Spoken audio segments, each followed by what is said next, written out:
Some movies are so shit, aren't they? Sometimes I'll be sitting in a theatre with my head in my hands thinking, why am I watching Pan? Why am I watching Pan? Who greenlit this? Who signed and tore off the check for $150 million for a Captain Hook origin story? This is woeful. What an embarrassing endeavor. And speaking of, let's talk about franchises that should just stop. That's really got nothing to do with Pan. Pan wasn't really a franchise, and even if it was gonna be, I'm fairly confident that it's done. I just wanted to talk about Pan a little bit, even though it's been nearly 2 years, because sometimes I still think about that time that I went and saw Pan, and it just makes my blood boil. Right, Terminator. Terminator Genesis wasn't a total bomb, but it didn't do well enough to kick off the new trilogy that it was supposed to kick off. And the one before that, Terminator Salvation, didn't kick off the trilogy that it was supposed to kick off. Terminator 2 Judgment Day was also recently re-released in cinemas, and nobody cared. Yeah, it's a great film. Arguably the best of the franchise, certainly the most groundbreaking in terms of special effects, but surely it says something when your most profitable and critically acclaimed outing makes zero impact. And I know James Cameron is getting the rights back, blah-de-blah, but he's not directing the new one. Tim Miller, the guy who did Deadpool, apparently is. Which doesn't sound, terrible at all, but still, maybe make something else.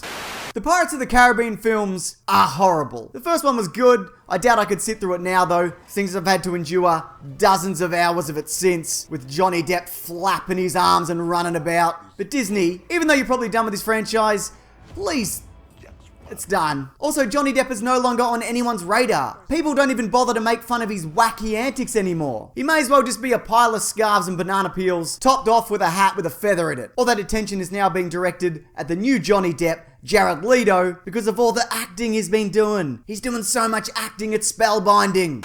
Alien films. Look, I'll be lying if I said I didn't want to see the Ripley Hicks Alien sequel that got cancelled so we could see the one about a flute-playing robot. And even if it's a bad sequel, at least then it's done and everyone can shut up about it. But the plan, as far as I know, is that they're still going to make 2 more prequel films leading up to the original Alien. But maybe don't. We really don't need to see how the ship and the eggs got to this exact point. It doesn't really matter either. You know what the crew of the Nostromo weren't wondering about when a hideous acid-blooded monster was tearing through them? Yeah, you know what? I wonder what this guy's backstory is. I bet he's got a really fascinating origin. They were thinking, I'm being murdered.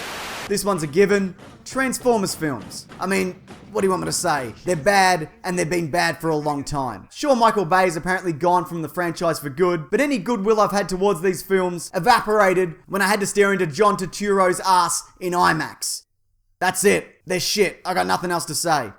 The rule for the X-Men films is some are good and some are bad. Also, some are bland. So I guess, there's 2 rules, I guess. Look, there's no rules. I'm just talking. I'm just saying words. None of this matters. The bland ones, though, they gotta go. Most people, or at least I am, are looking forward to the likes of Deadpool 2 and the New Mutants, because apparently it's gonna have a horror slant, and the return of the TV show Legion. But this Dark Phoenix film?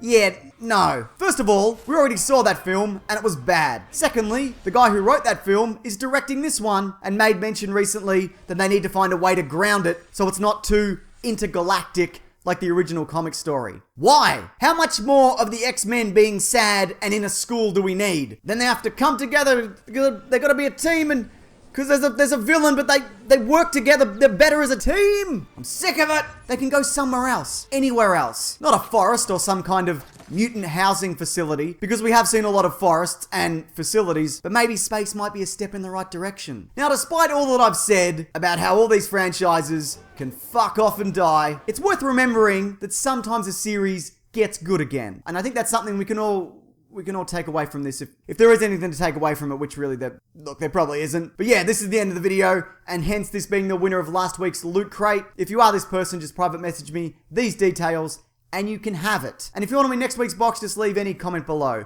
Perhaps on a franchise that you feel should pack it in. Also, every Tuesday a show happens here called Caravan of Garbage, where we play something good or something terrible. Here's a clip. Shoot their TV. Hang on, So they have to buy a new TV. Shotties, mate. What do you reckon about shotties, James? Love them. Bang, bang, bang, bang. Since you asked so nicely.